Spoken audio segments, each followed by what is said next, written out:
Alléluia.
Alléluia.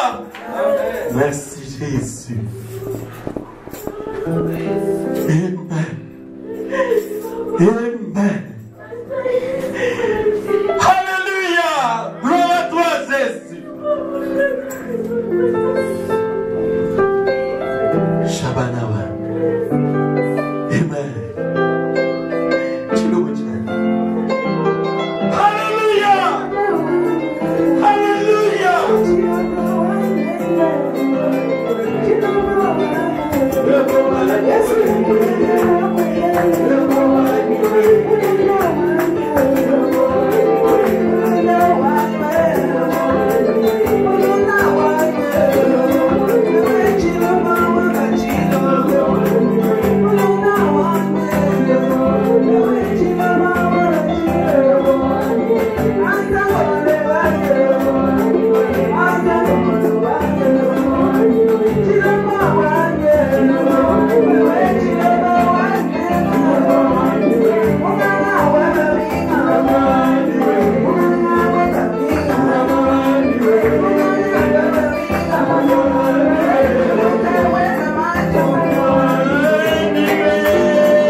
Ta parole est une lumière à nos pieds, une lampe sur nos sentiers, ô Éternel.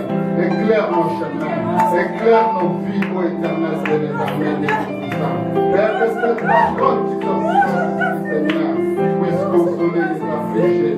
Que cette parole qui sortira d'ici, Seigneur, puisse guérir les malades. Que cette parole qui sortira d'ici, Seigneur, puisse délivrer les captifs pour des délivrants de l'Étoile.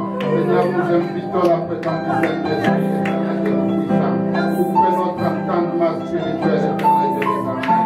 Seigneur, nous te prions, nous te rendons grâce, Seigneur, qu'à travers cette parole, cette danse que tu as mis à nous, Éternel, que ce corps, Père, puisse glorifier ton nom à jamais, ô Dieu Tout-Puissant. Nous chassons tout esprit contraire à ta parole. Nous chassons tout esprit d'interférence, de divagation des pensées, de distraction. Nous les éloignons de ces lieux au nom de Jésus-Christ. Père, nous te prions que tu sois avec nous, que tu sois avec nos serviteurs et nos puissants, dans le nom de Jésus-Christ. Amen. Amen. Oh, le Saint-Esprit est là. L'auteur de la parole est là. Quand l'auteur de la parole est là, les choses sont facilitées. Quand le prédicateur est là, oh, il devient facile de prêcher. Parce que quand il est là, aucun lion ne peut parler. Si l'Éternel prophétise, il ne parlerait. Il a prophétisé au temps de la fin. Il nous a envoyé ce message. Il nous a envoyé sa sainte parole. Et le prophète dit, le prédicateur du Nouveau Testament sont des prophètes parce qu'ils prophétisent la venue du juste. Ils prophétisent la venue de Jésus-Christ. Amen. Oh, nous aimons sa présence. Nous aimons sa bonté. Que cette parole guérisse simplement les malades. Que cette parole console les cœurs affligés. Que cette parole libère les captifs. Que cette parole délivre les maisons. Que cette parole délivre nos enfants. Que cette parole nous remplisse de l'esprit. L'esprit qui est l'épée. Le feu qui dévore.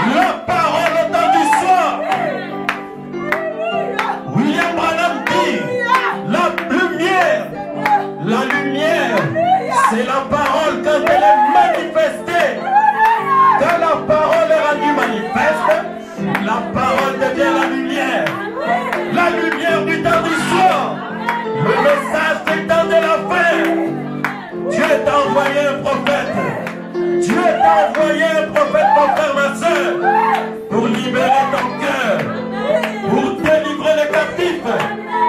Les sondes étaient ouverts. Les sondes étaient ouverts. Le message a été proclamé. L'épée du roi est entre mes mains. L'épée du roi est dans cette main. Frère Branham dit, Jésus, que l'épée que tu m'as donnée, en Sabinon Canyon, que je marche avec cette épée pour aller vers le troisième poule, pour la délivrance des malades. Marcher vers le troisième poule, pour la libération des captifs. Mes frères, mes soeurs, le Saint-Esprit veut te libérer ce matin. Le Saint-Esprit veut agir puissamment dans ta vie. Il est capable de te guérir. Il t'a placé sur la terre comme le témoignage de ce qui se passe au ciel. Jésus est le modèle qui nous a été donné au ciel. Ton modèle est là, mes frères et sœurs. Est-ce que tu es prêt à le recevoir? Tu es prêt à le recevoir ce matin? Toi qui as des doutes, enlève les doutes de ton cœur. Parce que Jésus est venu. Il est venu te donner la vie. La Bible dit, je suis venu pour qu'ils aient la vie, pour qu'ils l'aient en abondance, pour qu'ils aient la vie en abondance. La vie, c'est l'esprit, car les paroles de Jésus sont esprit et vie. Les paroles de Jésus sont une parole qui délivre. Merci Jésus pour ta parole et ta présence. Oui, merci Jésus. Nous t'élèvons ce matin. Et nous voulons que ta main puissante, nous voulons que ta main puissante vienne frayer les chemins devant nous. Le diable a réservé des pièges. Satan a réservé des pièges. Mais nous savons que Jésus est vivant. Qu'il soit la lumière sur notre sentier. Que Jésus te remplisse du Saint-Esprit. Alléluia. Mon frère. Amen.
ma main sur elle, Seigneur. Voilà notre maman qui se plaint de maladies, qui se plaint de beaucoup d'attaques. Au nom de Jésus-Christ, je pose ma main sur lui, sur elle. La promesse dit, s'ils imposent les mains aux malades, ceux-ci seront guéris. Toi, démon, vous, méchants esprits, qui embêtez sa vie, je vous ordonne d'esprit sans délai d'aller dans les lieux arides au nom de Jésus-Christ. Quitte la vie de la fille de Dieu parce qu'elle croit dans ta parole. Toi, tu sais faire des opérations, Seigneur. Opère ses genoux au nom de Jésus-Christ. Et ta puissance descend pour ôter, Jésus, tout ce qui dérange ses genoux. Répare tous les os, ajuste les os, Seigneur, pour que les médecins voient que tu es le même Jéhovah, tu es le même Jésus, que tu ne changes pas. Affermis tous les os de son corps au nom de Jésus-Christ. Nous avons ainsi prié. Amen. Seigneur Jésus-Christ, c'est toutes les choses qui dérangent son genou. Au nom de Jésus-Christ, Seigneur, je sèche les os qui sont à l'intérieur. Au nom de Jésus-Christ, que ton feu puisse descendre et sécher les genoux. Affermis ce genou. Au nom de Jésus-Christ, j'ai ainsi prié. Le grand médecin a discerné encore le problème de dos et nous allons prier. Seigneur Jésus, toi qui t'occupes de son genou, tu es capable de t'occuper aussi de son dos. Au nom de Jésus-Christ, je pose mes mains là-bas, Seigneur. Enlève tout ce qui nuit à son corps. Guéris-la et restaure-la afin qu'elle sache que tu es Jésus-Christ, le Dieu de William Branham, et que tu ne changes pas. Le Dieu des apôtres, le Dieu des Paul, le Dieu de Pierre, le Dieu de William Branham, le Dieu de Lys de la Vallée. Au nom de Jésus-Christ. Amen. Voilà, le Seigneur dit ceci. Aujourd'hui, tu auras très mal, tu souffriras beaucoup dans ces jours. Nous voulons glorifier Jésus-Christ pour ce qu'il fait. Amen. Amen. Ne cachez pas ce que Dieu fait pour vous. Amen. Alléluia. Amen. Je vais être bref.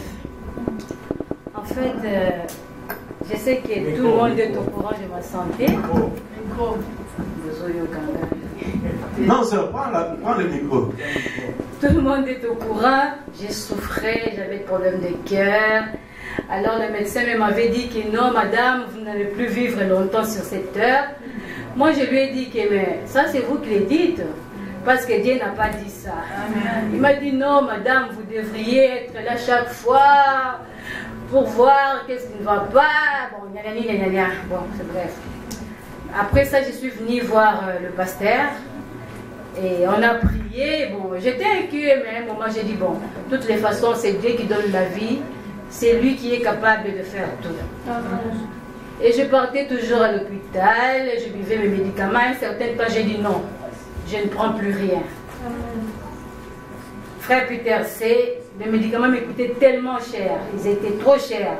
À un moment, je lui ai dit, je ne veux plus prendre quelque chose. Si le Dieu là qui m'a choisi est un Dieu réel, il fera quelque chose pour moi. J'ai cessé de prendre tous les médicaments. Et alors, je prenais seulement des antidouleurs. À un moment, je suis retournée à l'hôpital encore. Je vis le cardiologue. Il m'a demandé, mais madame, est-ce que vous avez pris vos médicaments? J'ai dit, je les prends toujours comme d'habitude. Qu'est-ce que vous avez vu, le médecin? Il m'a dit, bon, je ne sais pas, bon, je ne comprends pas, mais je vais t'exiger de faire un examen. Moi, j'ai dit, bon, il n'y a pas de souci. Je suis allée faire encore un examen, et là, on m'a fait marcher, monter, descendre, courir. Et je suis revenue encore voir le médecin. Il m'a dit, mais madame, je ne sais pas ce qui se passe, mais je vois votre cœur maintenant, il est en bonne santé. Amen. Alléluia.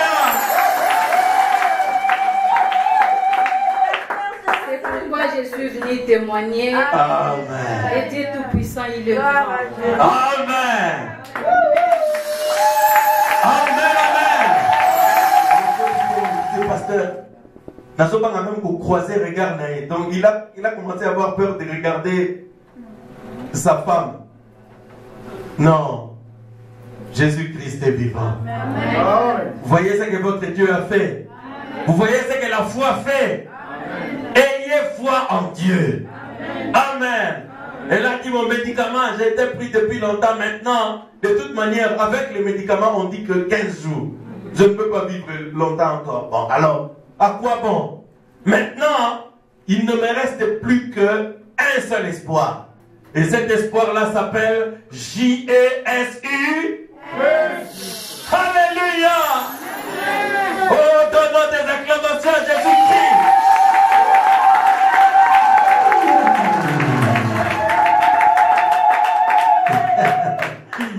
Ah non, Dieu est merveilleux.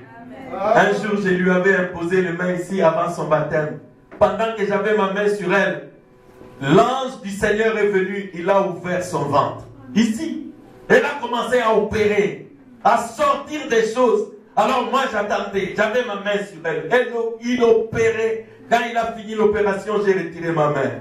Amen. Croyez-vous qu'il opère? Amen. Mais c'est lui qui avait ouvert les côtés d'Adam. C'est le même Jéhovah. Le même Jésus. Amen. J'appelle la sœur Marie. Je vous salue tous ce matin dans le nom précieux de notre Seigneur Jésus-Christ. Amen. Nous saluons la présence bénie du Saint-Esprit. Amen. Nous sommes reconnaissants au Seigneur Jésus-Christ pour le témoignage de la sœur Eudoxie, pour le témoignage de la sœur Marie, pour les témoignages qui ont été donnés dimanche dernier.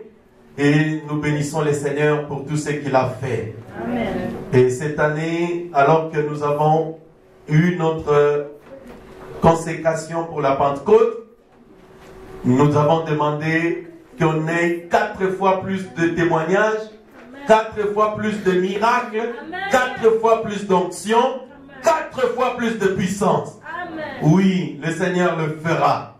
Parce que c'est une requête que je lui ai adressée. Et dans sa miséricorde, il entendra notre modeste voix. Amen. Maintenant, nous ouvrons la parole. Parce que nous savons que la parole est la vie. Amen. Nous savons que la parole, c'est le matériel par excellence pour construire le tabernacle.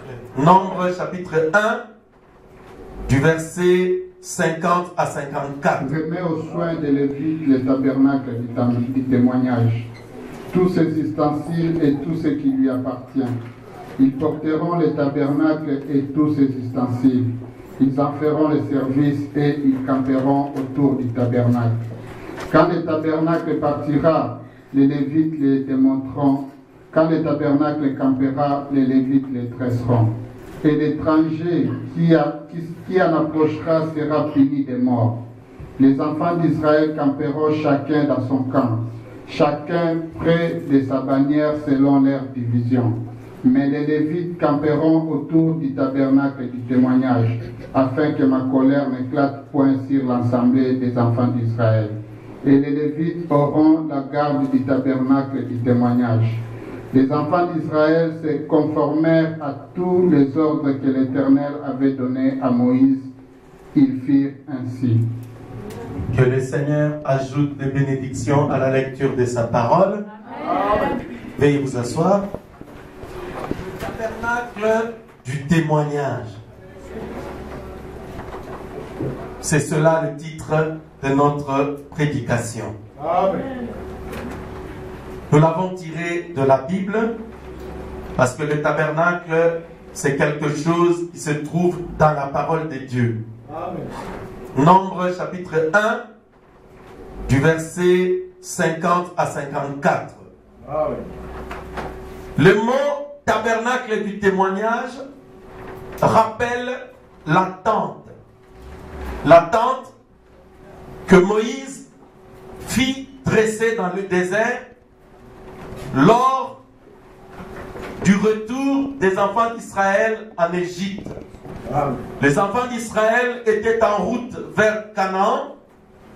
En attendant d'arriver dans le territoire promis, le Seigneur avait ordonné à Moïse de dresser une tente. Et cette tente-là s'appelle aussi dans la Bible la tente de la rencontre ou la tente d'assignation.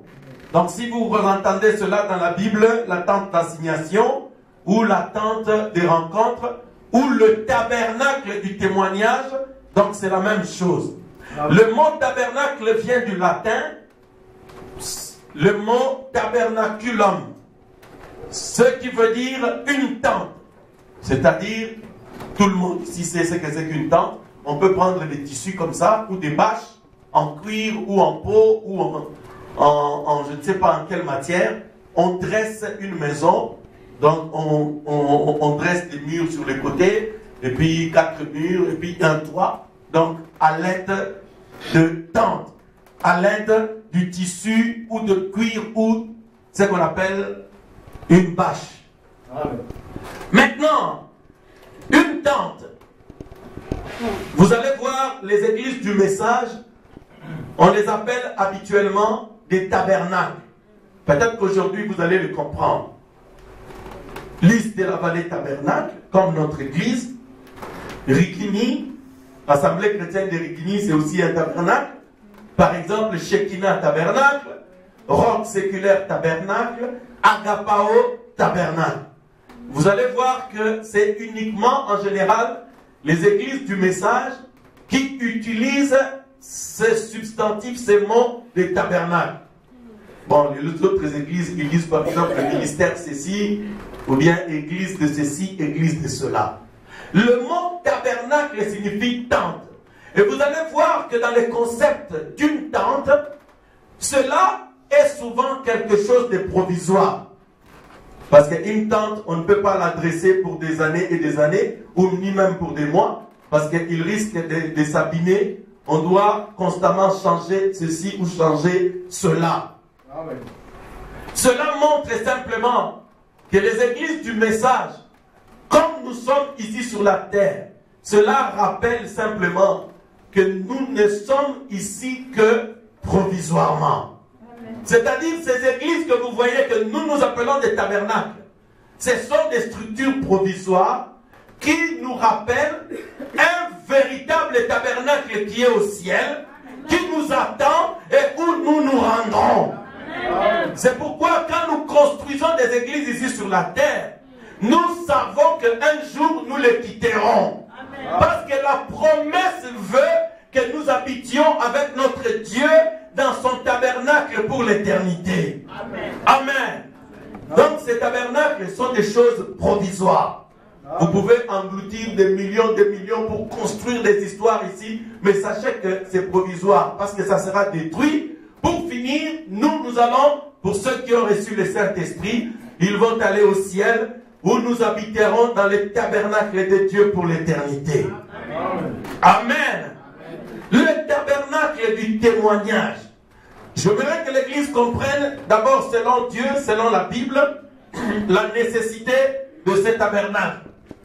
Si vous ouvrez votre Bible dans le livre toujours des Nombres, au chapitre 1, du verset 50 à 54, donc vers le verset 52 ou 53, la Bible dit, ce tabernacle sera dressé dans le désert. Les enfants d'Israël camperont tout autour du tabernacle selon leur bannière. J'avais expliqué le vendredi que les enfants d'Israël, quand ils sont sortis de l'Égypte, on avait toujours nos 12 tribus, mais en avançant, parce qu'ils sont restés 40 années dans le désert, ils n'avançaient pas n'importe comment. Ils ne campaient pas n'importe comment. Ils devaient camper d'abord, selon leur bannière, donc drapeau, 2, selon la position que Moïse leur avait indiquée. Alors j'avais dit qu'ils campaient de cette manière-là. Bon, je n'ai pas étudié ça aujourd'hui, je peux peut-être le dire comme cela. Au nord, il y avait 3 tribus. Ici, à l'ouest, 3 À l'est, 3 tribus. Et au sud, 3 tribus. 4 fois 3, ça fait 12. Donc, il devrait camper comme cela. Et si vous prenez le croquis et le dessin, vous allez voir que les enfants d'Israël formaient une croix quand ils campaient dans le désert. Et au milieu d'eux maintenant se trouvait le tabernacle. Il devait être autour d'eux. Alors, maintenant, tout autour du tabernacle, vraiment très près du tabernacle, Jéhovah avait ordonné que les Lévites, la tribu des Lévites, campent autour de ce tabernacle, c'est-à-dire de la tente de rencontre, de leur église, si vous voulez comprendre. Parce que le tabernacle du témoignage, c'était le lieu où les enfants d'Israël venaient pour la prière, où ils venaient pour écouter les enseignements, où ils se rendaient pour offrir des sacrifices à l'Éternel. Est-ce que l'Église est avec moi? Amen. Maintenant, Dieu dit que les Lévites doivent être autour du tabernacle. Pourquoi? Pour empêcher la colère de Dieu d'éclater sur le peuple. Parce que le peuple, vous savez, quand il marche, le peuple a toujours tendance à faire des choses qui irritent Dieu, les choses qui mettent notre Dieu en colère. Maintenant, pour que la colère de notre Dieu n'éclate pas, Dieu ordonne que les Lévites, c'est-à-dire les gens qui avaient le travail du Seigneur dans le temple. J'ai expliqué au peuple de Dieu, c'était le vendredi, il y a 2 semaines, que n'importe qui n'avait pas le droit de faire le travail du Seigneur dans le temple. Alléluia. Amen. Dieu avait choisi une tribu. C'était la tribu de Lévi. Maintenant, vous pouviez avoir une connaissance supérieure à tous les enfants de Lévi. Vous, quand vous prenez la parole, quand vous la lisez, en tout cas, vous comprenez la parole plus que les Lévites. Alors vous venez, dit Moïse, moi je trouve que ces prédicateurs-là qui prêchent ne comprennent pas bien. Moi je dois venir pour prêcher, parce que eux, je trouve qu'ils ne maîtrisent pas. Moïse pouvait demander, es-tu de quelle tribu? Non, moi je suis de la tribu de Manassé, ou de la tribu de Juda. Moïse dit non, tu n'as pas le droit. Non Moïse, avec toute ma connaissance. Moïse dira, tu n'as pas le droit. Pourquoi Moïse? Parce que la parole de Dieu a décidé ainsi. Oh non, moi j'ai vraiment une grande connaissance. Je peux mieux prêcher que le pasteur Franck. Si vous me laissez cette chair-là, je prêcherai au point où vous allez être surpris. Même si je suis une femme, mais on dit que Dieu a donné la valeur aux femmes. Aujourd'hui, les femmes peuvent se tenir là, devant les hommes dans l'église comme ça pour prêcher. Oui, ma soeur, vous avez plus de connaissances que moi. Je l'accepte, c'est la vérité. Mais seulement, vous ne prêcherez pas. Mais pourquoi, pasteur Franck? Parce que la Bible dit, une femme n'est pas de la tribu de ceux qui doivent aller derrière la chair. Amen. Est-ce que c'est clair? Amen.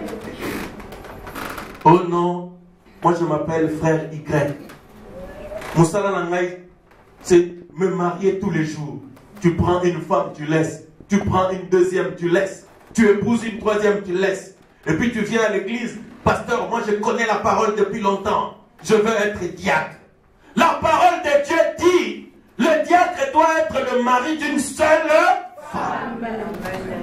Même si tu as plus de force que les frères qui sont en train de servir là-bas, mon frère, tu ne pourras pas venir servir le Seigneur parce que tu as trop de femmes. Ainsi dit la Bible. C'est pour dire au peuple de Dieu, Dieu a des manières strictes de voir faire son travail dans le temple. Maintenant, le pasteur Franck n'est pas l'auteur de la Bible. Il ne peut pas changer ce que Dieu a dit. Amen. Pour te faire plaisir ou pour faire plaisir à quelqu'un d'autre. Maintenant, on avance. Le tabernacle du témoignage, c'était cette tente-là. C'était comme cette maison-là. mais construit en tente, en tapis. Si vous allez dans Genèse, dans Exode chapitre 26 et 27, on donne même la description des matériaux qu'on avait utilisés pour le faire. Donc, ce tabernacle-là, notez bien Église, parce qu'il était au milieu des enfants d'Israël, parce que les Lévites campaient autour de ce tabernacle, chaque fois que les enfants d'Israël commettaient des péchés, Dieu venait pour frapper. Mais quand il regardait son tabernacle, cela apaisait la colère de Dieu. Quand il voyait les Lévites autour de ce tabernacle, cela calmait la fureur de Dieu. Donc le tabernacle, c'était quelque chose de très, très essentiel pour les enfants d'Israël. Maintenant, j'avance. La Bible dit, ce tabernacle ne fut pas construit n'importe comment. Prenons le livre des Actes au chapitre 7, verset 44. Je vais essayer aujourd'hui d'avancer un peu vite pour dire un maximum de choses sur les tabernacles. Comme ça, le peuple de Dieu sortira avec quelque chose. Maintenant, j'aime bien quand les frères ou les sœurs me posent des questions sur les choses qui sont prêchées. C'est très important. N'hésitez jamais à me poser des questions. Parce que quand je parle comme ça, je sais que parfois, certaines choses peuvent passer. Et c'est mon travail, cela ne me fatiguera pas de pouvoir vous répondre. Amen. Amen. Ok. Acte chapitre 7, verset 44. J'aimerais qu'on le lise. Nos pères avaient au désert les tabernacles du témoignage, comme l'avait ordonné celui qui a dit à Moïse de les faire d'après les modèles qu'il avait vus. Amen. Église, remarquez que ce tabernacle, qui avait pour but d'apaiser la colère de l'Éternel, qui était un lieu de rencontre pour la prière, qui était un lieu de rencontre pour les sacrifices, qui était un lieu de rencontre pour les enseignements, ce tabernacle-là a été construit selon le modèle que Moïse avait vu au ciel. Le tabernacle a été construit matériel par matériel. Même son plan, il a été construit selon le modèle que Moïse avait vu.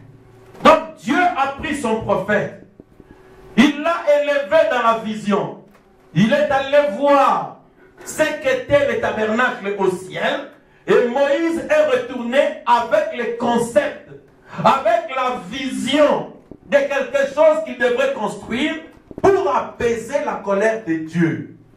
Aujourd'hui, on ne construit pas un tabernacle, mon frère, ma soeur, une église ou une œuvre selon ses pensées ou suite d'une crise de colère. Vous devez avoir la vision de ce que vous êtes en train de faire. Amen. Je vous ai dit que le Seigneur m'avait envoyé une vision comme quoi je serai pasteur. Le Seigneur m'avait dit que dans mon ministère, il y aurait des miracles, des signes et des prodiges. Amen. Ceci depuis 5 ou 6 ans. Quand je me suis mis debout, j'ai essayé de construire depuis cette année-là, depuis 2008, un tabernacle selon le modèle de la vision que le Seigneur m'avait envoyée. Amen. Est-ce que l'église est avec moi? Amen. Si Dieu ne vous a rien dit, ne va pas commencer une église. Si Dieu ne t'a rien dit, laisse les tam-tams tranquilles. Laisse les synthétiseurs tranquilles. Trouve-toi un tabernacle où tu seras là pour écouter la parole. Si tu es un serviteur de Dieu ou une servante du Seigneur, pour écouter la parole ou servir ton Dieu dans l'ordre. Est-ce que l'église est avec moi? Amen. Donc le tabernacle a été construit selon un modèle que le Seigneur avait montré. Frère Branham dit même que la parole de Dieu que je vous prêche, que nous devons prêcher, nous l'obtenons par vision. C'est-à-dire Dieu te donne la vision de ce que tu prêches. Et quand on dit vision, il n'y a pas seulement l'image, il y a aussi l'inspiration et les sens et le but pour lequel tu dois prêcher une prédication. Amen. Moi, je ne prêche pas pour vous émerveiller, Je ne vous prêche pas pour prendre la connaissance que j'ai dans ce message et commencer à vous épater. Déjà, j'ai une difficulté pour vous prêcher. Je dois vraiment utiliser les termes les plus simples possibles, prendre un maximum d'exemples pour que vous compreniez. Parce que si je devais prendre la connaissance qui se trouve dans ce message et commencer à vous prêcher sans discernement, je ne pense pas que la moitié de cette salle comprendra ce que je veux dire. Mais ce que je désire, c'est que vous compreniez que de la même manière que Moïse, qui avait reçu une commission, une mission, de sortir le peuple de l'Égypte, de le faire traverser la mer Rouge pour l'amener à Canaan, j'ai reçu du Seigneur une commission pour la délivrance de ses enfants, pour le faire traverser les obstacles de cette vie et les amener en Canaan, qui est le baptême du Saint-Esprit. Pour amener les enfants de Dieu à être placés dans leur position, dans le corps mystique du Seigneur Jésus-Christ. C'est là ma mission. Et pour accomplir cela, je dois avoir une vision. Et je dois avoir un moyen et le matériel que Dieu me donne pour construire ce tabernacle. Amen. Nous adorons Dieu dans un tabernacle. Mais vous-même, vous êtes des tabernacles. C'est-à-dire, nous sommes tous des tentes. Parce que la Bible dit dans 2 Corinthiens chapitre 5, 1 Corinthiens 5 je crois. Non, 2 Corinthiens 5. Si cette tente dans laquelle je vis, j'habite maintenant est détruite, il y a une autre incorruptible qui m'attend. Est-ce que c'est la vérité? Amen. Donc notre propre corps est une tente. Une tente, c'est une construction provisoire. Donc le corps que Dieu nous donne, c'est simplement une habitation provisoire. C'est pourquoi ne manquez pas le ciel à cause de ce corps. Amen. Ce corps est provisoire. Je ne lui donnerai pas n'importe quelle chose qu'il demande. Si mon corps me demande de prendre une autre femme, je vais regarder à la vision. Est-ce que la vision dit que le pasteur peut avoir 2 femmes? Si la vision dit non, je ne prendrai pas. Si je veux prendre ce qui est à autrui, je regarderai d'abord la vision, la parole. Est-ce que la parole dit que je dois faire ceci? Si la parole ne le demande pas, je ne le ferai pas. Amen. Je veux mettre quelque chose sur mon corps. Que dit la parole? Non. Moïse, dans les temps d'assignation, tu mettras un autel d'airain. Parce que Dieu, quand il donnait les instructions pour la construction du tabernacle, si vous allez dans Exode 26, 27, Dieu donne d'abord le plan. Il montre la vision. Mais il entre même dans les détails de choses qui se trouveront dans les tabernacles. Amen. Même les mesures, c'était donné par Dieu. Même la disposition de l'autel d'airain.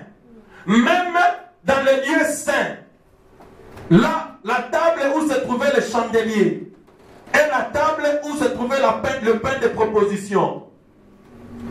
Même l'autel de parfum où on adresse les prières, il devait être en or.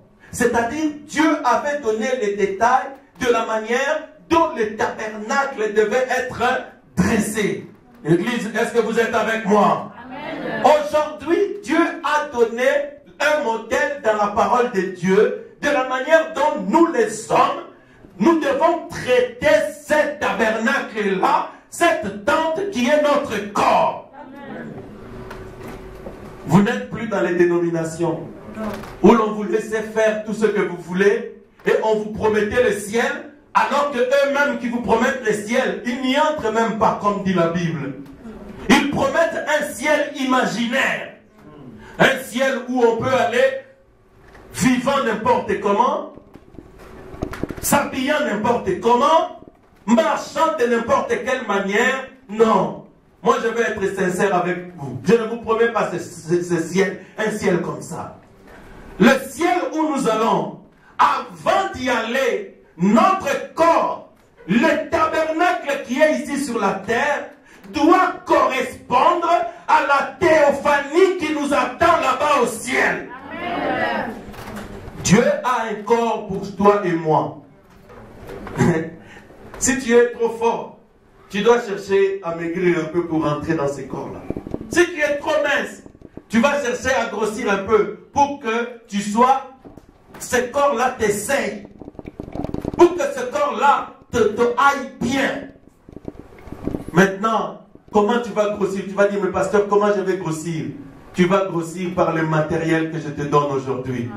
Par la parole que tu es en train d'écouter. Comment je vais maigrir, pasteur? Par la parole que tu es en train d'écouter maintenant. Amen. Maintenant, on avance. Ce tabernacle-là, c'est quelque chose que Moïse avait vu. Je prends encore dans Apocalypse chapitre 15, verset 5, et on finira notre introduction et on va continuer maintenant. Apocalypse chapitre 15, verset 5. Nous sommes en train de parler du tabernacle du témoignage. Le temple du tabernacle du témoignage. J'ajoute le mot temple parce que vous allez le voir. Là, j'ai regardé et le temple du tabernacle du témoignage fut ouvert dans le ciel. Église, est-ce que vous êtes avec moi? Au ciel, il voit le temple du tabernacle qui fut ouvert dans le ciel. C'est-à-dire tout fut ouvert dans Apocalypse chapitre 15. Jean, de la même manière que Moïse, comme la Bible nous le dit dans Acte 7, avait vu le tabernacle au ciel. Jean a vu le temple du tabernacle du témoignage au ciel. Mon ami, remarquez que Jean n'avait vu qu'un seul temple. C'était ce temple-là. Le temple que Jean a vu au ciel, dans l'Ancien Testament, on l'a appelé le tabernacle du témoignage. Et ce tabernacle, c'était pendant que les enfants d'Israël étaient en marche, en route vers la promesse. Quand ils sont arrivés à Canaan, ils ont continué à dresser ce même tabernacle, toujours sous la tente. Mais sous le règne de Salomon, je ne rappelle pas l'histoire, vous connaissez ça, et Salomon a bâti maintenant le temple. Le temple, c'est quoi? Le temple, c'est toujours le tabernacle, mais construit maintenant avec des pierres et des briques. Est-ce que l'église est avec moi? Le tabernacle avait 3 parties. Le tabernacle avait ce qu'on appelle le parvis, c'est-à-dire la partie qui se trouvait à l'extérieur. Et cette partie-là était éclairée par la lumière du soleil. C'est là où le peuple se tenait. Donc le peuple se tenait dans le parvis où il devait faire des chants, des histoires, faire les sacrifices, etc., etc. Maintenant, la deuxième partie. Église, j'aimerais que vous me suivez. Donc je suis en train de décrire la forme de la maison maintenant. La structure du tabernacle. Il y avait ce qu'on appelle les lieux saints. Ça, c'est la deuxième partie. Alors, quand tu arrives dans le parvis, au seuil du parvis, là, Moïse avait ordonné qu'on dresse ce qu'on appelle un autel. L'autel, si vous voulez, c'est comme une chaire comme ça, mais c'est la matière qu'on a utilisée pour le dresser, c'était le bronze ou les reins. Ça s'appelle les reins ou le bronze. Donc c'est un alliage, je crois, de fer et de l'aluminium. Donc c'est ça les reins, et les tabernacles étaient dressés comme ça, avec cette matière-là. Maintenant, ce premier autel, c'est l'autel où le peuple devait venir pour offrir le sacrifice. Parce que dans l'Ancien Testament, quand les gens venaient au temple ou à la tente d'assignation, ils devaient apporter un sacrifice. C'est pourquoi le prophète dit, on ne vient pas à l'église les mains vides. Vous devez venir avec quelque chose à offrir à l'Éternel, pour que votre sacrifice soit complet. Ne l'oubliez jamais. C'est un rituel que Dieu exige. Maintenant, regardez. Là, on apportait un agneau, on apportait un bélier ou n'importe quelle autre chose que la loi de Moïse exigeait. Là où on sacrifiait et on prenait le sang, on versait sur l'autel. Si vous aviez commis de péché, on prenait votre main, vous mettez la main sur l'animal, vous confessiez vos péchés et vos péchés allaient sur l'animal. Le sacrificateur reprenait l'animal et vous devriez repartir libre, pardonné de vos péchés. Amen. Vous connaissez tous que c'était le type du Seigneur Jésus-Christ et c'était de cette manière-là qu'on s'approchait de lui. Et c'est pourquoi chaque jour quand nous venons ici, nous ne manquons pas de nous sanctifier, de déclarer que nous sommes indignes, que lui seul est digne, que nous avons mal marché, que nous avons mal parlé, que nous avons regardé comme il ne fallait pas. Et nous demandons au Seigneur de pardonner nos péchés. Amen. Maintenant j'avance. Dans le tabernacle, il y avait maintenant ce qu'on appelait le lieu saint. Il y avait, je crois, un rideau qui séparait le parvis. Donc là, il y a l'autel. Maintenant, un rideau sépare le parvis extérieur et le lieu saint. Donc j'entre dans le lieu saint. Dans le lieu saint, qu'est-ce qu'il y avait? Il y avait un autre autel, comme une chaire. Mais là, c'était une chaire construite en or. Dans la deuxième partie. Mais qu'est-ce qu'on faisait dans cette chaire-là? Maintenant, Église, vous devez noter que le peuple n'avait pas le droit de rentrer dans les lieux saints. Le lieu saint était réservé aux sacrificateurs, c'est-à-dire aux prédicateurs qui, après avoir recueilli ton offrande, vous avez vu le sacrificateur, vous avez fait votre confession, vous avez arrangé votre vie, le sacrificateur prend votre offrande, il amène votre offrande au lieu saint. Là, il y avait un autel qu'on appelait l'autel de parfum. Alors, à l'autel de parfum, le sacrificateur maintenant intercède pour vous.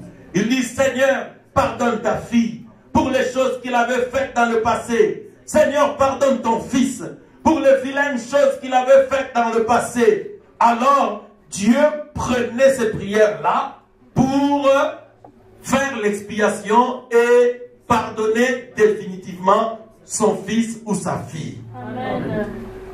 Et dans le lieu saint, il y avait encore la table de proposition, mais je vous dispense de cela.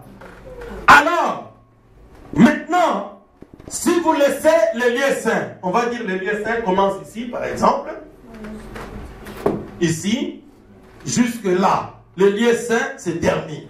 Hein? Alors, il y a un rideau ici. Maintenant, nous avons le lieu très saint, ou le saint des saints, c'est ici. Ici, n'entrait que le souverain sacrificateur. C'est-à-dire, le sacrificateur avait quelqu'un qu'on votait annuellement, qui était le chef de tous les autres sacrificateurs. Lui avait le droit d'aller dans le lieu très saint. Et dans le lieu très saint, il y avait l'arche de l'alliance.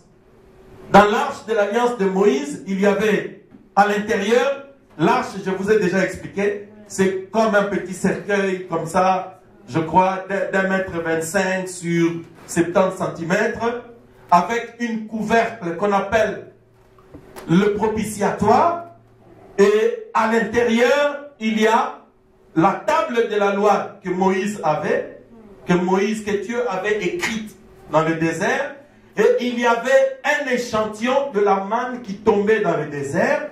Et il y avait aussi la verge d'Aaron. Aaron était rentré là-bas avec une verge d'amandier qui était sec. Mais quand il est arrivé à cet endroit-là, Aaron l'avait oublié. Et l'année prochaine, quand il y est entré, il a vu que l'amandier avait fleuri. Alors Dieu a demandé qu'on prenne cela et qu'on le garde dans l'arche de l'alliance. Donc, dans le lieu très saint, il y avait l'arche de l'alliance avec les tables de la loi, avec la manne et avec la verge d'Aaron. L'église, est-ce que c'est clair? Maintenant, regardez. Personne n'avait le droit d'entrer là-bas. Le souverain sacrificateur était le seul. Pas les autres sacrificateurs. Le souverain. Lui, il avait le droit d'entrer et il devait s'habiller d'une certaine manière. La Bible dit qu'il devait être oint d'une certaine manière. Bon, je n'en parle pas aujourd'hui. Je passe, sinon cela va nous retarder.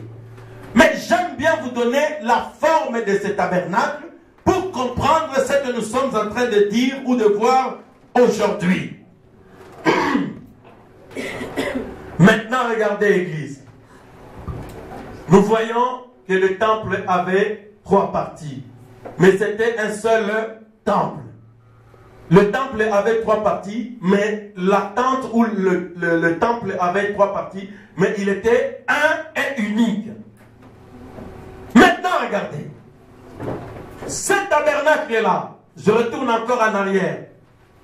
Il devait servir pour apaiser la colère de Dieu, pour empêcher le Seigneur de frapper tout le peuple, même de détruire le monde. Quand Jean avait vu ce tabernacle au ciel, il l'a appelé le temple du tabernacle. Et dans la Bible, quand un homme qui doit être aussi une tente comme vous et moi, parce que la Bible dit qu'il était un homme, il pouvait avoir faim, il pouvait manger. Il s'était avancé en Palestine. Il a été suscité pour être une offrande qui devait être faite une fois pour toutes. Maintenant, quand cet homme que vous aimez, que nous aimons, que nous adorons, était ici sur la terre, cet homme avait déclaré qu'il était lui-même un temple. Amen. Et cet homme-là était un temple, et je crois que la Bible le dit, comme vous le savez, cet homme devait servir de pare-choc pour empêcher Dieu, la colère de Dieu, de frapper tous les hommes qui sont sur la face de la terre. Amen. Parce que la Bible dit, tous ont péché et ont été privés de la gloire de Dieu. Maintenant, le temple avait été détruit, vous le savez, non? Amen. Le temple avait d'abord été détruit par Nebuchadnezzar. Ensuite, ce temple-là avait été reconstruit par Zorobabel vers l'an 480 quelque chose. Ce temple lui-même avait été endommagé et détruit. Le 3e temple que vous connaissez au temps de Jésus était même le 3e à avoir été construit. Ça s'appelle le temple d'Hérode. C'est même Hérode qui avait fait construire cela. Église, est-ce que vous êtes avec moi? Amen. Donc c'était le temple de Salomon qui était en ruine. Hérode est venu, il l'a reconstruit. Et c'est là où Jésus était rentré, où tout le monde était allé adorer. Amen. Église, on avance. Prenons Luc chapitre 2, verset 18-19. Très rapidement. Excusez-moi, je vais prêcher peut-être pendant 15 minutes. Je pose seulement les fondements pendant 30 minutes. Et je prêcherai 15 minutes, je termine. Quel miracle nous montre-t-il pour agir de la sorte? Jésus leur répondit, détruisez ce temple et en 3 jours je les relèverai. Amen. Amen. Si vous prenez cette écriture et même Matthieu 24, vous allez voir que Jésus parlait avec les disciples. On était devant le temple. Alors, Jésus leur dit, comme vous le savez, les Juifs aimaient à discuter avec Jésus. Comme certaines personnes aujourd'hui. Ils voient bien que Jésus était un rabbin différent des autres. C'était un prédicateur hors norme. Mais au lieu de croire, au lieu de donner sa vie, au lieu de se donner totalement, les Juifs continuent à venir comme pour mener une enquête, comme pour voir si c'était réellement ça, et ils étaient en train de perdre leur temps. Maintenant, ces genres de personnes, regardent comment Jésus agit avec eux. Ils viennent. Seigneur, est-ce que tu as vu le temple de Salomon? Il dit, ce temple-là, oh, il ne restera sur pierre que ce temple ne soit détruit. En bon? Il dit Jésus, mais dites-nous, quel miracle toi tu nous montres pour que nous croyions en toi? Jésus était devant les temples. Il leur dit, détruisez ces temples. Dans 3 jours, je le rebâtirai. Église, suivez-moi très bien. L'Écriture dit, ce temple a mis 46 ans pour être construit.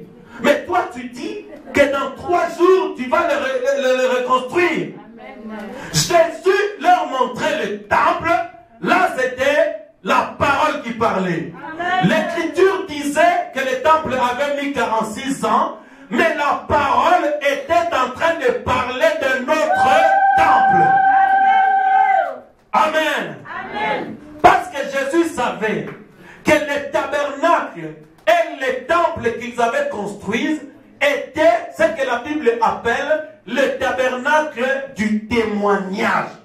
C'est que c'était un tabernacle qui était sur la terre pour témoigner de quelque chose qui était au ciel. À ce moment-là, il y avait le témoignage lui-même était sur la terre. L'original était sur la terre. L'original se trouvait en face de la copie qui était un témoignage de ce que Moïse avait vu au ciel. Et quand Jésus se tenait devant la copie, il leur dit, détruisez cette copie. Dans 3 jours, je le reconstruirai. Jésus parlait de son propre tabernacle. Parce que Jean avait vu ce tabernacle au ciel. Jésus a dit aux Juifs, si je rentre au ciel où j'avais été auparavant. Est-ce que l'Église est avec moi? Jésus était au ciel, je crois que vous le savez. Et il avait déclaré aux Juifs. Il dit, mais si je rentre au ciel où j'étais auparavant. Ah! Toi tu étais au ciel. Depuis quand? Toi tu es né à Bethléem. Tu veux dire que tu étais au ciel? Oui. Michée chapitre 7 dit, et toi Bethléem Ephrata, tu n'es certes point la moindre des villes de Juda, car de toi naîtra pour moi celui qui paîtra Israël de verges. Ses origines remontent aux jours anciens, aux jours de l'éternité. L'origine de Jésus remontait aux jours de l'éternité. Même s'il avait été bébé, mais les adorateurs de Jésus savent que le Christ a pour origine l'éternité des éternités. Est-ce que vous le croyez? Les tabernacles sont éternels. Même si vous regardez Franck ici en train de vous parler, il est né un certain 25 décembre 1964 là-bas à Kinshasa, à Bandal. Mais la Bible dit, nous avons été dans l'éternité avec Jésus. Dites de moi ce que vous voulez.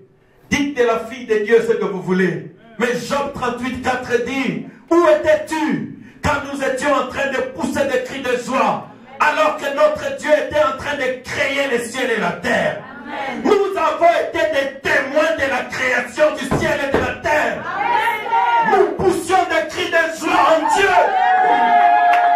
Est-ce que quelqu'un peut croire cela? Est-ce que quelqu'un peut croire cela? Jésus a dit, ceux qui ont entendu le Père au commencement, ils me suivront. Mais où avez-vous entendu le Père? Avant que le monde ne soit fondé, quand il n'y avait rien, toi tu étais déjà en Dieu. Frère Branham dit, les enfants de Dieu sont éternels. Si Dieu est éternel, alors nous avons été en lui depuis l'éternité. Est-ce que quelqu'un peut croire cela? Nous avons été prédestinés à la vie. Alléluia. Vous allez dire, mais Franck, mais pourquoi est-ce que vous ne savez pas ce qui s'était passé à l'éternité? Parce que Franck n'est pas la tête. Notre tête, c'est Jésus. Nous sommes le corps. Le corps ne peut pas se rappeler de quelque chose. Parce que le cerveau se trouve dans la tête. Jésus sait ce qui s'était passé avant. seulement les sons. Moi, je l'entendais crier, parler. Alors, quand j'écoute sa parole, qui est le message aujourd'hui, je me rappelle avoir entendu cette voix quelque part. J'ai entendu cette voix quelque part. La voix du 7e ange. Le message du temps de la fin. Alléluia. Le tabernacle du témoignage. Jésus était ce témoignage-là. Et Moïse et Jean avaient vu le tabernacle au ciel.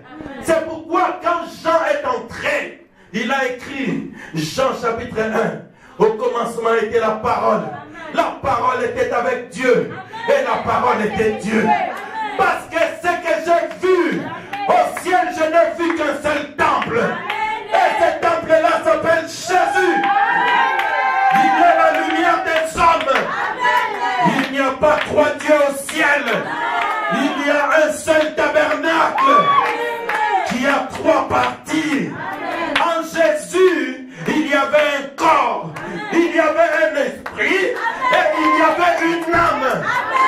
L'âme de Jésus était l'âme de Dieu. Alléluia. L'esprit de Jésus était l'esprit de Dieu. Le corps de Jésus était le corps de Dieu. Est-ce que quelqu'un peut le croire? Le tabernacle du témoignage. Mes amis, il y a un témoignage aujourd'hui. Jésus a quitté le ciel pour rendre témoignage sur la terre. La Bible dit, 1 Corinthiens chapitre 3 verset 16, ne savez-vous pas que vous êtes le temple de Dieu? Celui qui détruit ce temple, je le détruirai.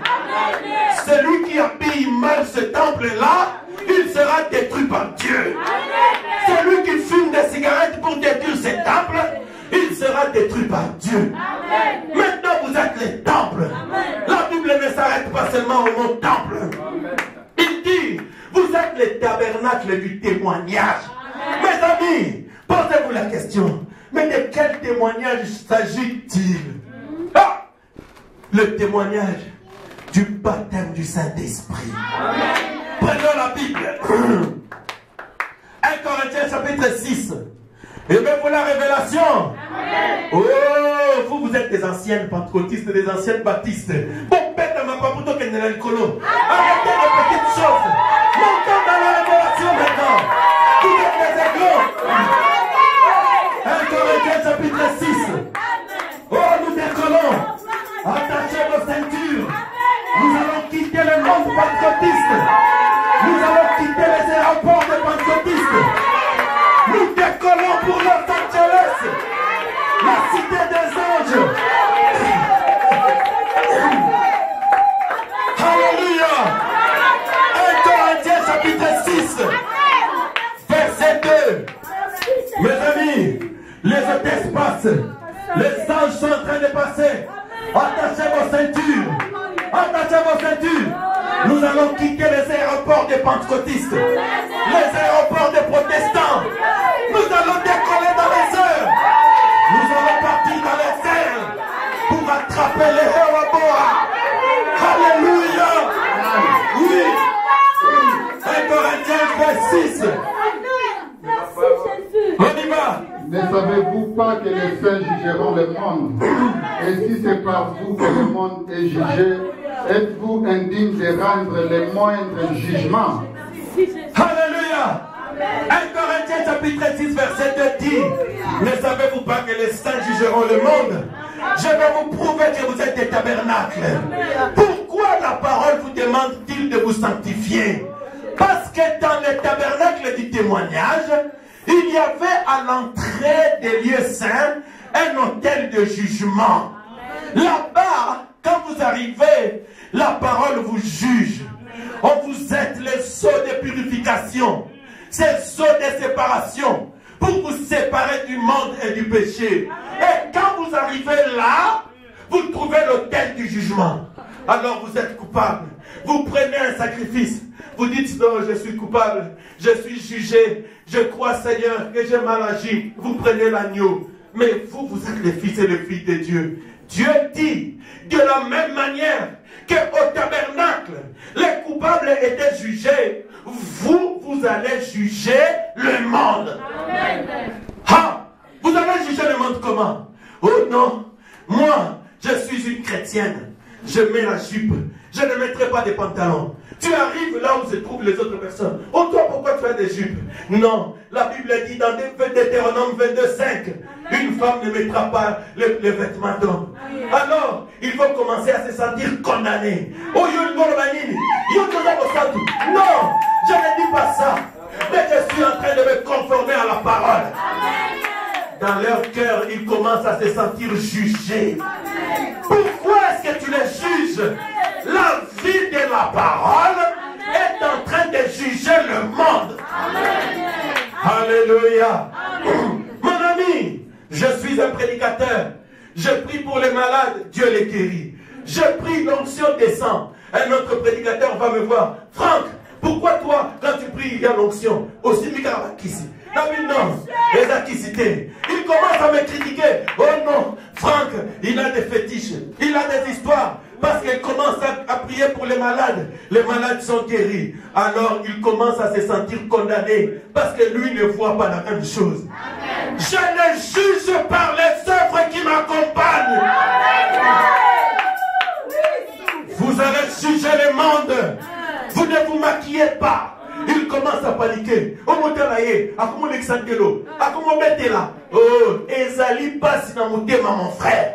Il se sent tellement jugé qu'il commence à t'insulter. Toi, garde le calme. Dis, je suis le temple de Dieu. Je suis le tabernacle du témoignage. Si vous voulez connaître ce qu'est une femme au ciel, moi je suis sur la terre pour témoigner ce qu'une véritable femme sera au ciel. Au ciel, il n'y aura pas de maquillage. Au ciel, il n'y aura pas de or là-bas ici. Parce que là, nous marcherons sur l'or. Mon ami, quand vous vous tenez là, vous êtes en train de prêcher. Frère Branham dit, la vie d'une épouse, la voix de Dieu aujourd'hui, c'est la parole vécue. Quand vous vivez la parole, vous êtes en train de prêcher. Vous êtes en train de rendre témoignage. Le tabernacle du témoignage. Comme Jésus avait rendu témoignage de ce qu'était le Père. Les gens ne connaissaient pas le Père. Mais quand ils ont vu Jésus, ils ont reconnu les mêmes œuvres qu'ils ont vues dans l'Ancien Testament. Quand ils ont vu Jésus, ils ont vu les mêmes œuvres. Alors, Jésus était le tabernacle du témoignage pour Dieu le Père. Alléluia. Maintenant, Jésus est monté au ciel. Il s'est dépouillé. Il a pris son corps, il l'a laissé à l'autel. Il a pris son esprit et il l'a mis en vous. Pour que l'épouse soit le tabernacle du témoignage de Jésus-Christ. Amen. Maintenant, regardez. Ne fouillez pas votre responsabilité. Parce que dans les tabernacles, il y a l'autel pour le jugement. Quand quelqu'un est jugé, il doit aller où? Il doit aller dans le deuxième partie. La deuxième partie, c'est l'autel de prière. Il va être condamné. Oh Seigneur, parce que je vois que ces sœurs-là s'habillent comme des anges. Et puis ils ont l'onction. Nous, on n'a pas de guérison, on n'a pas de miracle. Napoya. Alors, elle va commencer à prier. Oh Jésus, je fais la même chose. Je fais la même chose. À cause de votre témoignage, vous l'amenez à la deuxième partie du tabernacle. Mon ami, le tabernacle du témoignage. Est-ce que quelqu'un saisit-il quelque chose? Amen. Si vous avez saisi quelque chose, dites Amen. Maintenant, regardez. Parce que vous l'avez condamné. Les choses ont changé. Parce que la copie était sur la terre jusqu'à Hérode. Maintenant, le véritable temple est arrivé. Il a dit, j'annule tout ça. Aujourd'hui, je suis le tabernacle que les gens avaient vu au ciel. Maintenant, si vous voulez la vie, venez à moi. Je déchire le rideau où il y avait l'arche de l'alliance.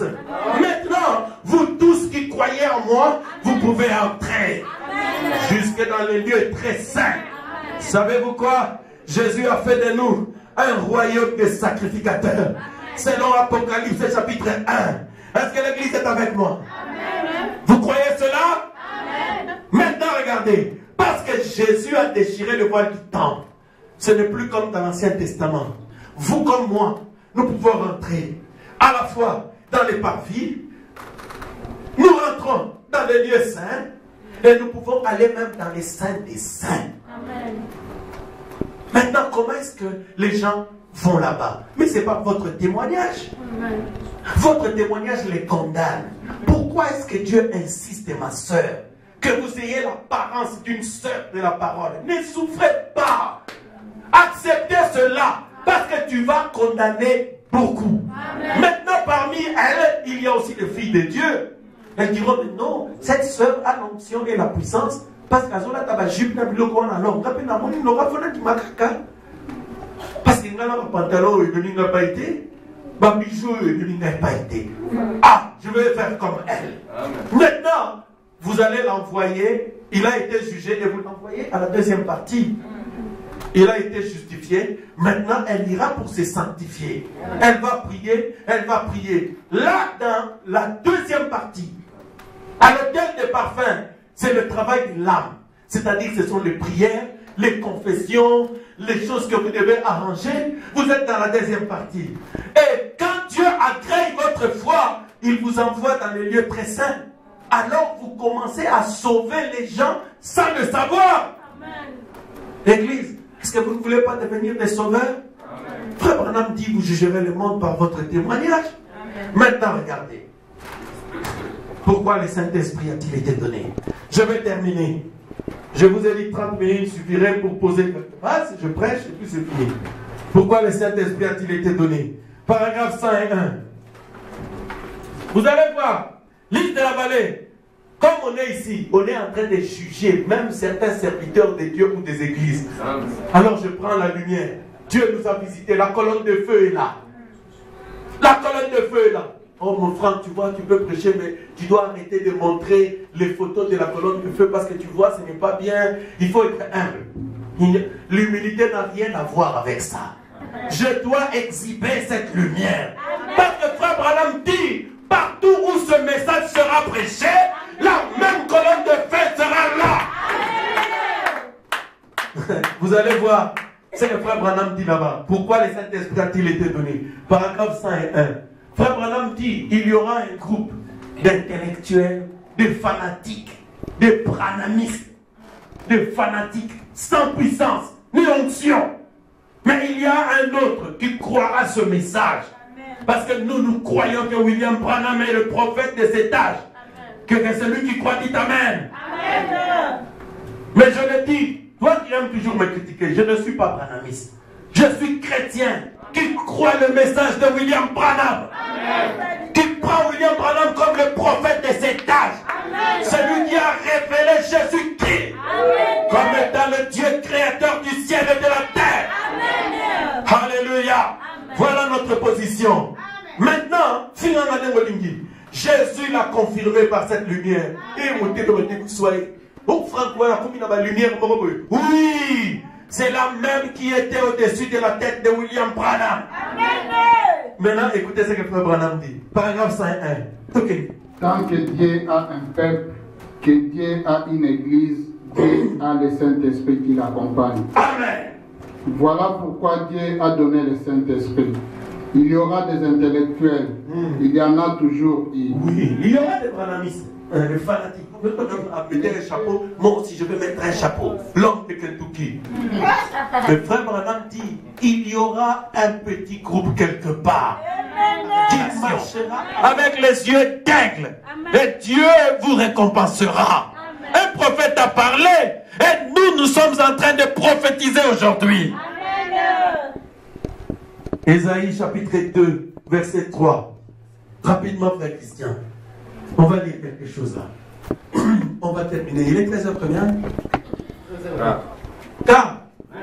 Oui, on a terminé. 13h15. On va rendre les derniers témoignages. Parce que vous avez déjà compris que vous êtes des tabernacles du témoignage sur la terre, dans cette ville. C'est vous. Oui. Des peuples s'y rendront en foule et diront: venez et montons à la montagne de l'Éternel, à la maison du Dieu de Jacob, afin qu'il nous enseigne ses voies et que nous marchions dans ses sentiers, car de Sion sortira la loi et de Jérusalem la parole de l'Éternel. Amen. De Sion sortira la loi et de Jérusalem la parole de l'Éternel. Jérusalem, c'est à l'est par rapport à nous. Par rapport aux plus grandes des autres civilisations, Jérusalem c'était à l'est.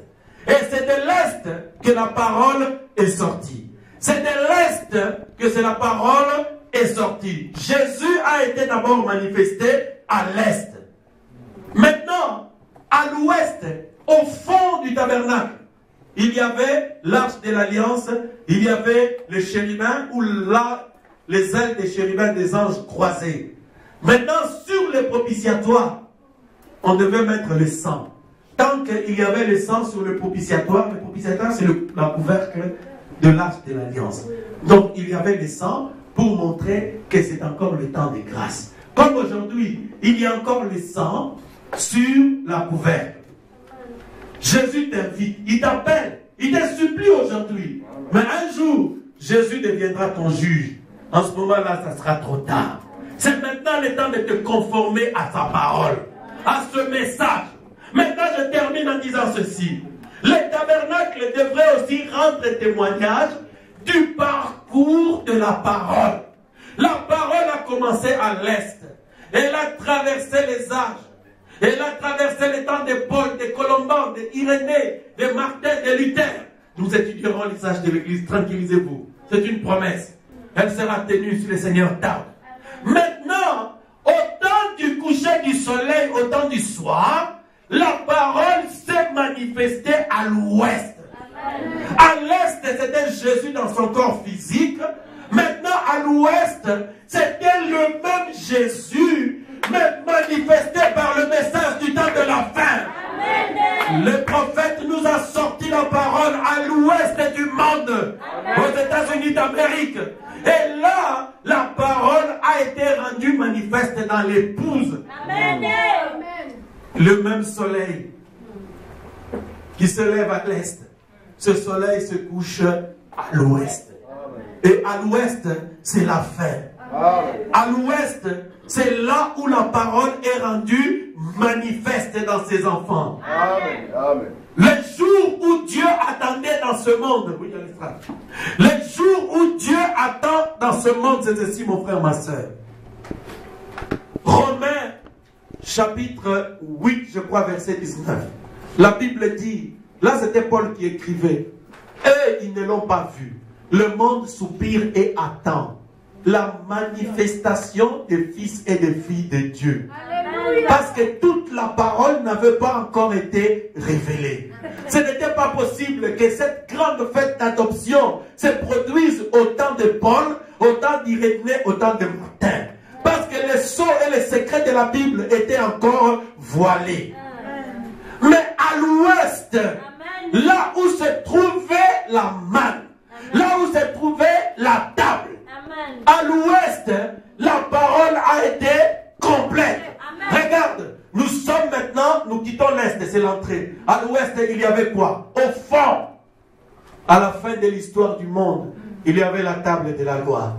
C'est quoi la table de la loi? C'était les Écritures, la loi de Moïse.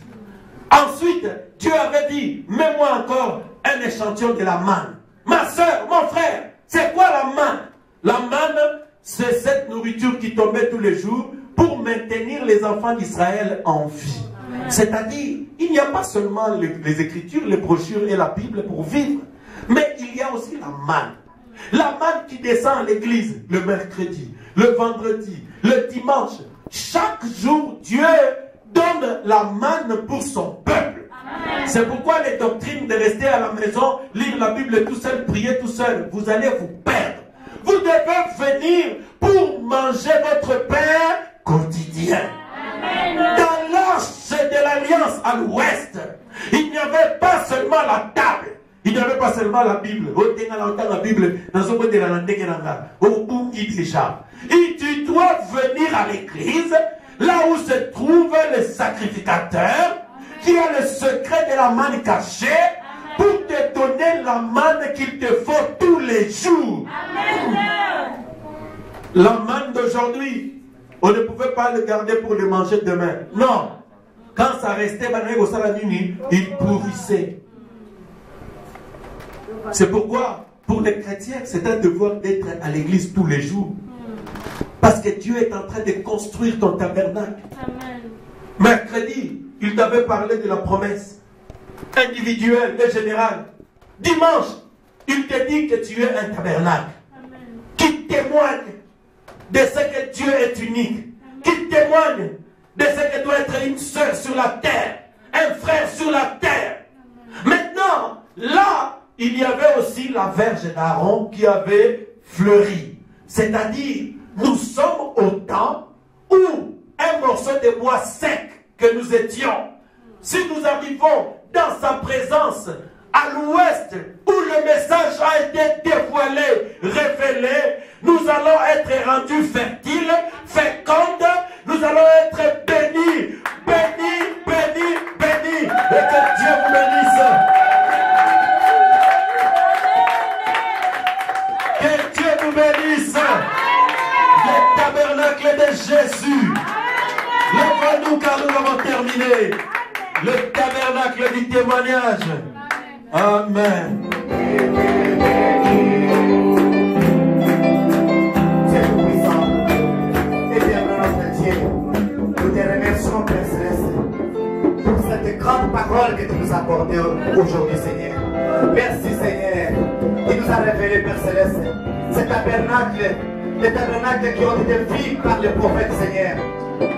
C'était un seul tabernacle, Seigneur, au ciel. Et un jour, tu étais sur la terre. Tu avais dit que tous ces tabernacles, moi je vais les construire dans 3 jours. Seigneur, le peuple ne savait pas cela. C'était toi. Tu parlais de ton corps, Seigneur. Parce qu'au ciel, il n'y a que toi seul, Seigneur Jésus-Christ. Père Céleste, la Bible dit que tous les genoux fléchissent devant toi, Jésus. Si encore un autre Dieu au ciel, c'est Dieu-là, Seigneur. Face à Jésus devant toi. Père Céleste, merci pour cette parole. Merci Jésus pour la parole. Merci Seigneur, toi la parole de vie. Merci Seigneur, toi la lumière du soir. Merci Jésus, toi le soleil qui s'est élevé un jour à Israël, Seigneur. Ce soleil est venu pour nous aujourd'hui, le soleil de la justice. Merci Seigneur. Remplis nos serviteurs, Seigneur. Remplis les enfants, Père Céleste. Remplis les vases, Seigneur. Remplis les servantes et les serviteurs, Dieu Tout-Puissant. Remplis-nous, Seigneur. Que ton peuple, Père Céleste, puisse recevoir la bénédiction d'aujourd'hui, Seigneur. Que ta puissance puisse les accompagner partout, ils seront, Seigneur. Oh Dieu Tout-Puissant. Que ton ange, Seigneur Jésus-Christ, puisse marcher avec nous. Parce que c'est l'heure, Jésus-Christ, de nous bénir. Bénis-nous encore richement, Seigneur. Ouvre les portes pour ce peuple, Seigneur. Que ce peuple soit la tête, Seigneur Jésus-Christ. Qu'il soit des modèles, Seigneur, afin qu'ils puissent juger le monde de Dieu Tout-Puissant. Seigneur, Père Céleste, nous te remercions, Seigneur. Merci, Jésus, pour la parole. Merci, Seigneur, pour cette grâce que tu nous as accordée. Encore une fois, Seigneur, nous te disons merci. Remplis nos serviteurs, remplis-nous, Seigneur. Remplis le tabernacle de Jésus. Remplis cette maison, Seigneur, de ta présence. Remplis cette maison, Seigneur, de ta gloire. Que la gloire de Shekinah, Seigneur, soit ici, Seigneur, Dieu Tout-Puissant. Afin que nous puissions encore t'adorer, Seigneur. Que nous puissions, Seigneur, que nous marcherons. Nous saisissons, Seigneur, la vision. Cette vision que tu nous as accordée à ce temps du soir, Seigneur. Merci, Jésus. Merci pour ta parole. Nous te disons merci, Seigneur. Au nom de Jésus-Christ. Merci, Seigneur. Merci, Jésus. Merci, Seigneur. Amen. Amen. Amen. Acclamez pour Jésus. Acclamez pour le roi des rois. Acclamez pour le Seigneur des seigneurs. Acclamez pour le véritable tabernacle. Il est le seul. Il mérite l'adoration de son peuple.